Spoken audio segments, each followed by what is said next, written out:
आज हम आपके साथ विचार शेयर करेंगे कि भोजन कैसे करना चाहिए, अर्थात भोजन कैसे करें। हम नाश्ता लेते हैं, हम लंच लेते हैं, हम डिनर लेते हैं। किसी भी कौम का, किसी भी जाति का व्यक्ति हो, उसे जीवित रहने के लिए भोजन करना अति आवश्यक होता है। सवाल यह है कि सनातन धर्म में भोजन करने के संबंध में भी कुछ सिद्धांत, कुछ नियमों का उल्लेख हमें मिलता है। क्यों मिलता है? इसके पीछे वैज्ञानिक कारण छुपे हुए हैं। हमारे अच्छे स्वास्थ्य के लिए हमें शास्त्रों में, हमें धर्म ग्रंथों में, हमें किसी स्मृति में, जैसे मनु स्मृति, वशिष्ठ स्मृति और इसी प्रकार के जो दूसरी स्मृतियां हैं, उनमें ऐसी ऐसी बातों का, ऐसे ऐसे सिद्धांतों और नियमों का उल्लेख मिलता है। हम बखूबी जानते हैं कि हम भोजन करेंगे तो जीवित रहेंगे। जीवित रहने के लिए भोजन करना है। भोजन के लिए हम जीवित नहीं रहते, बल्कि जीवित रहने के लिए हम भोजन करते हैं। तो भोजन करने के क्या नियम हैं, क्या सिद्धांत है, हमें किन किन बातों को ध्यान में रखना चाहिए, इसी के संबंध में मैं आपके साथ आज कुछ महत्वपूर्ण बिंदुओं को लेकर उपस्थित हुआ हूं और आपसे वो शेयर करना चाहता हूं।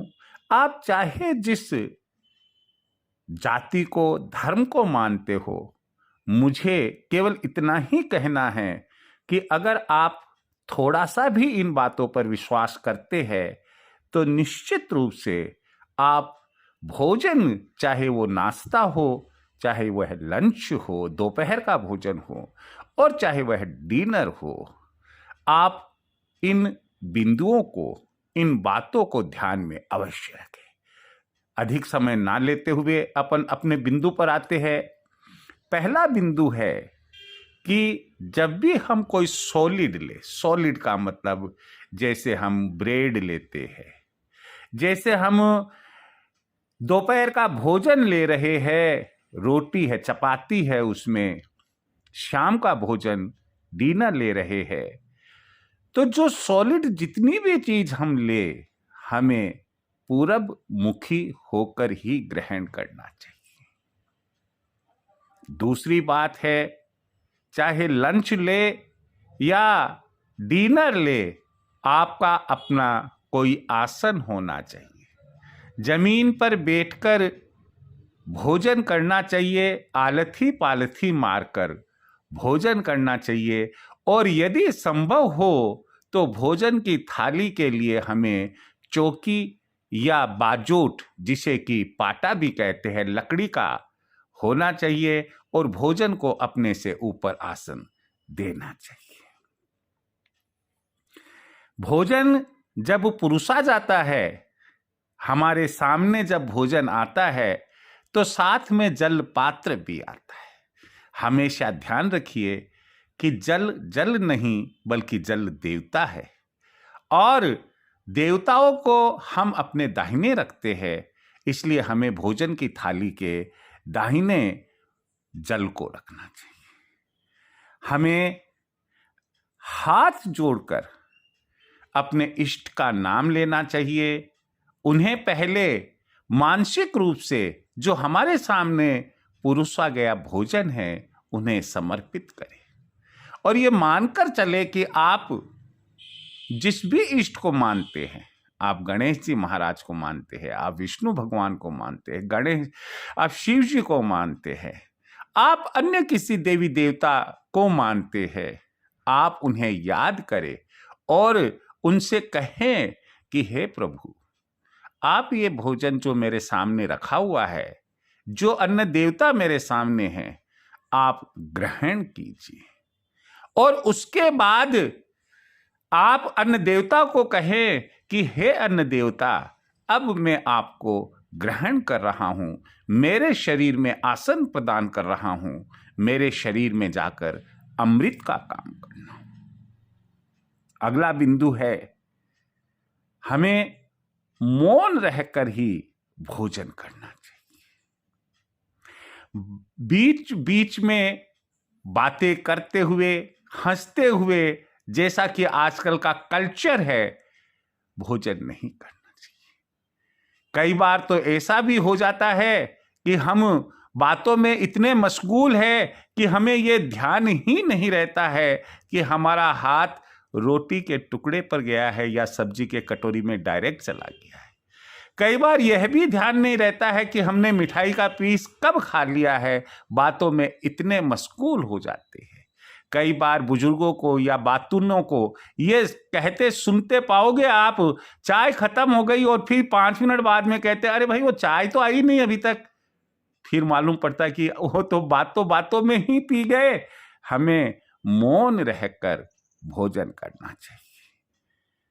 भोजन निश्चित रूप से कोई ना कोई पुरुषता है, चाहे वो आपकी मदर हो, सिस्टर हो, वाइफ हो या और कोई अन्य लेडीज हो या जेंट्स हो।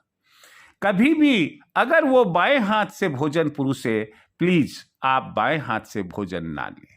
चपाती पुरुष रहे हैं, सब्जी पुरुष रहे हैं और वो अपने लेफ्ट हैंड को काम में ले रहे हैं, आप बाएं हाथ से ना लें। कारण कि बाएं हाथ को शुभ नहीं माना जाता है, पवित्र नहीं माना जाता है।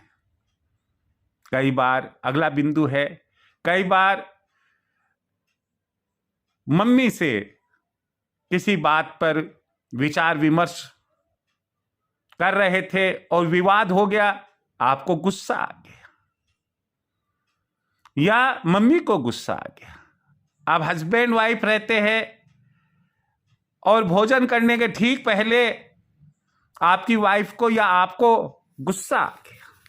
कुल मिलाकर भोजन कराने वाले को या भोजन करने वाले को, दोनों में से किसी को भी गुस्सा आ जाए, आप भोजन नहीं करेंगे। जब गुस्सा शांत हो जाएगा तब उसके बाद में ही आप भोजन करेंगे। कई बार हमें किसी अजनबी जगह है, होटल है, सराय है, वहां जो ढाबे बने हुए हैं, रेस्टोरेंट बने हुए हैं, थड़ी के ऊपर या किसी अजनबी दोस्त के अपने अजनबी जगह पर हम भोजन कर रहे हैं, दोस्त के यहां गए और जिनके यहां गए वो अजनबी है अपने लिए, आप एक मंत्र है ओम नमो नारायणाय, ओम नमो नारायणाय, ओम नमो नारायणाय, उस भोजन की तरफ देखते हुए आप 3 मर्तबा यानी कि 3 बार इस मंत्र का उच्चारण करें। मन ही मन मानसिक रूप से यह मंत्र का जप करें 3 बार और उसके बाद में उस भोजन को हाथ लगाए, माथे के वो हाथ लगाए और उसके बाद आप भोजन करें। अगली बात है, भोजन करते वक्त आप टीवी सीरियल्स ना देखें, मोबाइल ना देखें और कोई ऐसी घटनाक्रम जो मनोरंजन से संबंधित है या और कोई है, चाहे किसी भी रूप में आप सुन रहे या देख रहे हैं, प्लीज आप उसे ना देखें। आप अगली बात है ये, दोनों हाथों से कभी भी भोजन ना करें। कईयों की आदत होती है कि दोनों हाथ लगाकर एक हाथ से रोटी पकड़ी, दूसरे हाथ से रोटी तोड़ी और फिर उसको खाते हैं। इस प्रकार से भी भोजन ना करें। ये मैंने आज आपको कुछ भोजन कैसे करें, आप तो सोच रहे होंगे कि सर जो है ये भी हमें अब बताएंगे क्या कि भोजन कैसे करें।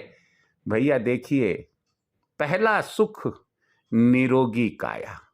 अगर हम निरोगी है तो सब कुछ है। हमारे शास्त्रों में ना केवल भोजन बल्कि भोजन कैसे करे, जल कैसे पिए, स्नान कैसे करे, किस तरीके से सोना चाहिए, किस तरीके से उठना चाहिए, किस तरीके से मंत्र जप करना चाहिए, माला जप करना चाहिए, आदि आदि हमारे तमाम सांसारिक जो कार्य है उनके बारे में बहुत ही बढ़िया तरीके से बताया गया है।